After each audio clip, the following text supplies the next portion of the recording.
नमस्कार दोस्तों, स्वागत है आप लोगों को मेरा चैनल फाइनेंशियल प्लानिंग। मैं हमेशा फाइनेंशियल प्लानिंग को लोग बात कर रहा हूँ। सब सोचते हैं मैं करोड़पति बनाने का कुछ आइडिया बोल रहा हूँ या मेरा दिमाग में हमेशा रहता है पैसे का बात। नहीं, ऐसा नहीं है। फाइनेंशियल प्लानिंग में आप करोड़पति नहीं बन सकते, फिर भी अच्छा जिंदगी जी सकते। क्यों? आपको एक मालूम रहेगा आपको 5 साल के बाद कितना पैसा चाहिए। फाइनेंशियल प्लानिंग करने को बड़ा सैलरी का भी जरूरत नहीं। इतने कि आप कमाता कितना इंपॉर्टेंट नहीं, आप बचाता कितना वो इंपॉर्टेंट। बचाकर किसी को आप मेहरबानी नहीं कर रहे। आज बचाएगा कल आप खाएगा। सिर्फ पैसा तो बचाना ही पड़ेगा आपको। आपका सैलरी बड़ा है, छोटा है या कुछ भी है, आपको पैसा तो बचाना पड़ेगा। पैसा बचाएगा कैसा? आपका खर्चा कम करना पड़ेगा सैलरी कम में तो। फॉर एग्जाम्पल आपको नया गाड़ी लेने का, उसका ईएमआई लोन में लेने के बदले उसके 5 साल 10 साल वेट कर कर वो लोन कितना भरते हैं बैंक को, वो पैसा एसआईपी कर कर किसी म्यूचुअल फंड इंडेक्स किधर भी आप इन्वेस्ट करके 10-12% रिटर्न लेगा तो भी 10 साल करेगा तो आपको गाड़ी फ्री मिला जैसा हो जाएगा। इसके लिए आपको बचत तो करना ही पड़ेगा। फाइनेंशियल प्लानिंग करके कोई करोड़पति होने का या राता रात अमीर होने का बात नहीं कर रहा मैं। वो एक लंबा प्रोसेस है, 1 दिन 2 दिन 1 साल 2 साल नहीं, उसको लंबा प्रोसेस है।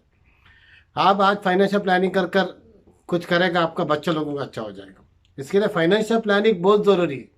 ये सुनने में अच्छा मजा आता है, हम लोग खुशी होता है, हाँ ऐसा करेगा भाई। हम कब तक एक्शन नहीं लेगा तब तक आप कितना भी वीडियो देखो, बुक पढ़ो, कितना भी प्लान करो, आप एक्शन लेना पड़ेगा। एक्शन लेने तो पैसा बचाना, पैसा बचाएगा तब सेव कर सकते, सेव करेगा इन्वेस्ट कर सकते। इसके लिए फाइनेंशियल प्लानिंग के लिए लाखों रुपया करोड़ रुपए का जरूरत नहीं। आप 500 रुपये से भी स्टार्ट करेगा तो भी लंबा टाइम में आपको अच्छा रिटर्न मिलेगा। कैसे कैसे आपका सैलरी बढ़ता जाएगा उतना आपका इन्वेस्टमेंट सेविंग भी आप बढ़ाता ही जाएगा, सेव बढ़ाता ही जाएगा। सेविंग करने का वही पैसे इन्वेस्ट करेगा, लंबा टाइम में आपको अच्छा रिटर्न देगा। 1-2 साल में कुछ समझ में नहीं आएगा क्या हो रहा है बोलकर। फाइनेंशियल प्लानिंग क्यों करते हैं हम? आज का हमारा परिस्थिति कैसे है, आगे हम लोग कैसा जीना चाहते हैं। वो तो ऐसा मत सोचिए 3 साल के अंदर हेलीकॉप्टर लेगा, वो तो होने वाला नहीं है। आपको बड़ा सैलरी चाहिए उसके लिए, बड़ा 3 साल में कुछ होने वाला नहीं। आप ऐसा सोच सकते हैं मेरा रिटायरमेंट अच्छा जी सकता हूँ मैं। अभी मुझे 30 साल है, 40 साल है, और 10-15-20 साल के अंदर पैसा सेव कर रिटायरमेंट अच्छा कर सकते हैं। हम लोग बच्चों के एजुकेशन के लिए प्लान करते हैं, शादी के लिए प्लान करते हैं, फिर भी हमारा रिटायरमेंट का प्लान नहीं करते। वही फाइनेंशियल प्लानिंग है। हमारी ज़िंदगी में 5 से 6 पॉइंट्स है, वो हम फॉलो करेगा तो इसके लिए कौन सा एमबीए का डिग्री का कोर्स का ज़रूरत नहीं। यह फॉलो करेगा तो आप ज़िंदगी में किसी से पीछे नहीं रहेगा। ये नहीं बोल सकते वो BMW लिया मैंने लिया, ऐसा नहीं बोल सकते। फिर भी हम लोग फाइनेंशियली किसी को डिपेंड ना होना, हमारा बच्चों के भी ना डिपेंड होकर हम अच्छा ज़िंदगी जी सकते। पहला पॉइंट है प्रोटेक्ट यूर सेल्फ। वो तो मैं गन लेकर अभी बॉर्डर में जाने को नहीं बोल रहा हूँ किसी को भी। प्रोटेक्ट यूर सेल्फ बोल तो पहले आपका लाइफ इंश्योरेंस बना दीजिए। घर में कौन कमाता है? हम लोग क्या करते हैं, सबका लाइफ इंश्योरेंस बनाते हैं, फायदा नहीं उसमें। घर में कौन कमाते है उसका लाइफ इंश्योरेंस बनाएगा तो उसको कुछ ऊपर नीचे हो गया, वो मर गया, कुछ एक्सीडेंट हो गया, फैमिली को कवरेज मिलेगा। कितना?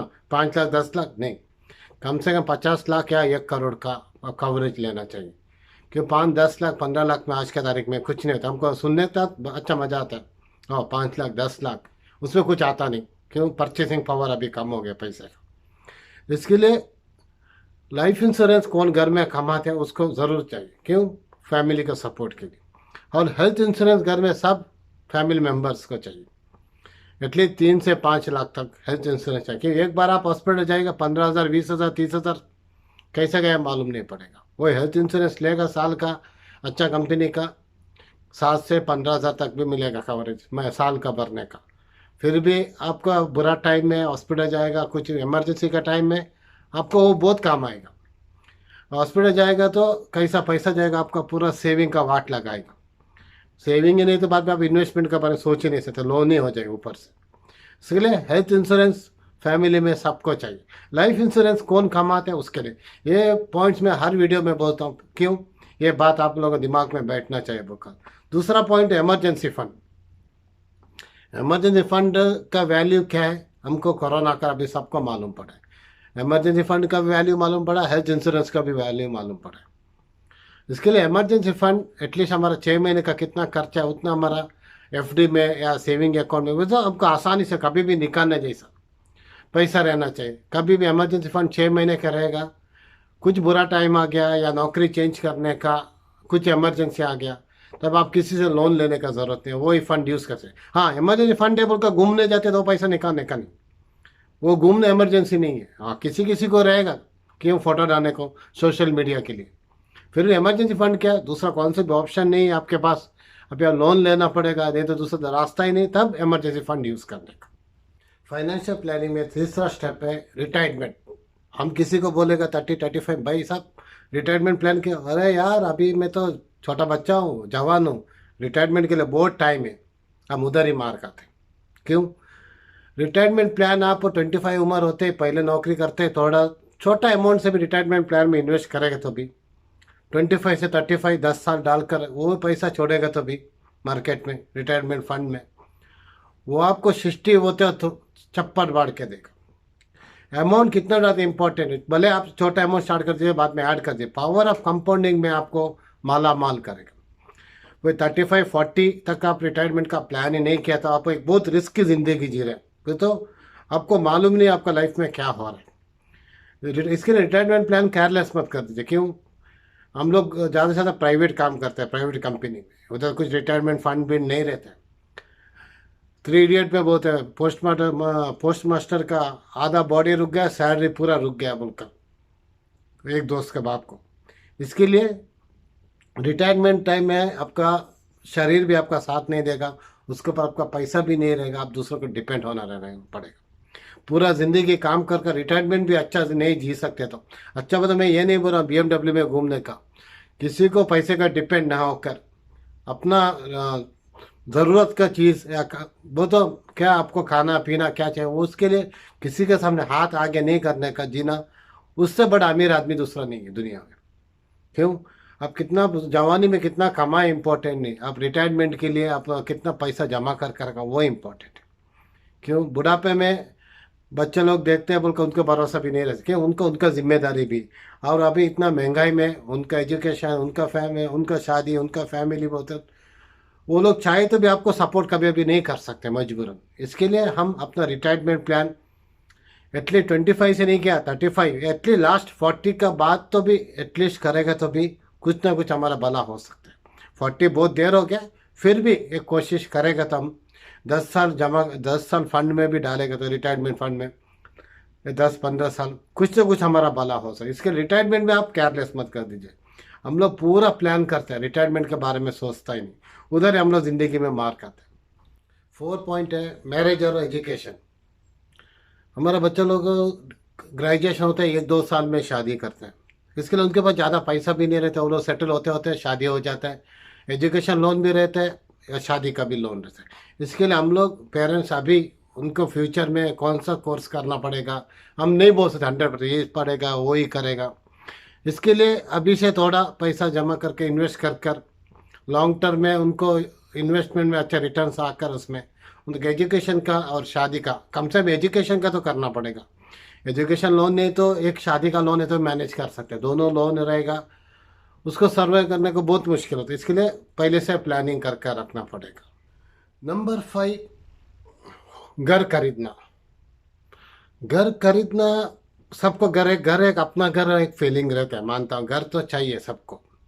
ऐसा बोलकर स्टार्टिंग में नौकरी स्टार्ट करते हैं होम लोन लेकर जिंदगी भर वो लोन भरने से, फॉर एग्जाम्पल आपको घर खरीदने हैं तो एक 5 साल वेट कर कर वो 5 साल पैसा सेव करके इन्वेस्ट कर कर उसमें रिटर्न अच्छा आएगा, तब आपको बैंक में EMI लोन का इंटरेस्ट भरने का पैसा बचेगा।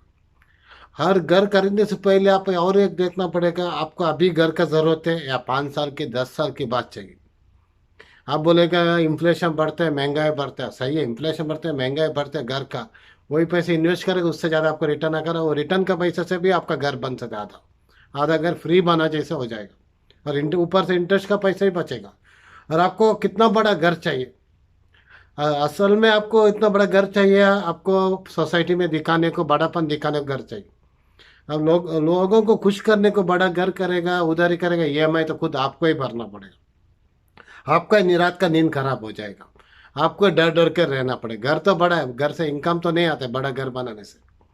इसके लिए आपको कितना ज़रूरत है वो हिसाब से आप घर बनाएगा, कब चाहिए वो हिसाब से। कोई लोग घर बनाते हैं 1 करोड़ 2 करोड़ का, वो लोग रहते हैं सिटी में, रहते हैं गांव में बड़ा घर बना, उधर रेंट में छोटा घर में रहते हैं, ऐसा कर कर भी फ़ायदा नहीं। इसके लिए घर कितना ज़रूरी है उतना ही बनाएगा, उतना ही बड़ा बनाएगा। और वो लोकेशन देखकर आपका हिसाब से, आपका पैसे के हिसाब से, पब्लिक को खुश करने के हिसाब से नहीं, क्या दो फोटो निकाल कर सोशल मीडिया में डालने का हिसाब से नहीं।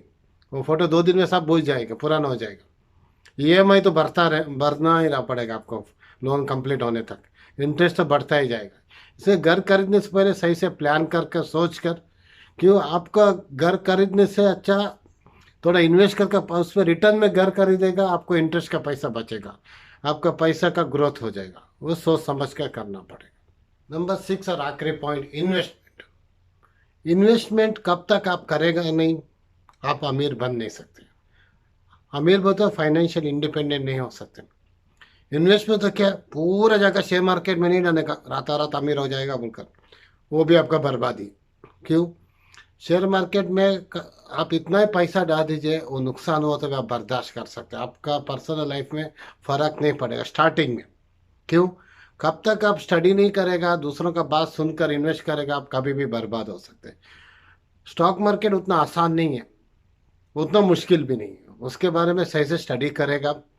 इसका उसका बात सुनकर टिप लेकर नहीं, टिप वेटर को देना पड़ता है मार्केट में, शेयर मार्केट में नहीं। और कभी भी वॉरेन बफे बोले आपका पूरा अंडा एक बैग में नहीं रखने का। इसके लिए आप इन्वेस्ट करते हो भी एफडी में, पीपीएफ में, म्यूचुअल फंड, इंडेक्स, अलग अलग में थोड़ा थोड़ा पैसा डालेगा तो भी आप बर्बाद होने का चांस कम है और आपको प्रॉफिट होने का चांस कम है। कब तक आप इन्वेस्ट नहीं करेगा, आपका पैसे का ग्रोथ नहीं होगा। इन्वेस्ट करने के तो सेव करना पड़ेगा, सेव करने का ही इन्वेस्ट करने को, सेव करने का सेव करके रूम में कबर्ड में रखने को नहीं। क्यों, पैसे का पावर ऑफ परचेसिंग कम होता है, हम घर में रखेगा तो लास्ट ईयर 100 रुपये मिला चीज़, अगला साल 100 रुपये में नहीं मिलेगा, 8 रुपये, 10 रुपये, 50 रुपये ज़्यादा ही होगा। वही दुकान है, वही जगह है, वही आदमी है, मतलब पैसे का पावर कम हो गया। इसके लिए कब तक आपका पैसा पैसा से काम नहीं करता है, या आप सोया होता आपका पैसा काम नहीं करता है, आपको ज़िंदगी भर काम करना पड़ेगा। इसके लिए इन्वेस्टमेंट बहुत ज़रूरी है। आप किसी इसमें कितना रिस्क ले सकते हैं वो आपको ऊपर। इसके बाद बिना इन्वेस्टमेंट के आप फाइनेंशियल इंडिपेंडेंट नहीं हो सकते। दोस्तों, ये वीडियो आप दोस्तों लोगों को शेयर कर दीजिए और लाइक कर दीजिए, आप लोग सब्सक्राइब कर दीजिए और बेल बटन भी दबा दीजिए। Thank you, thank you, thank you.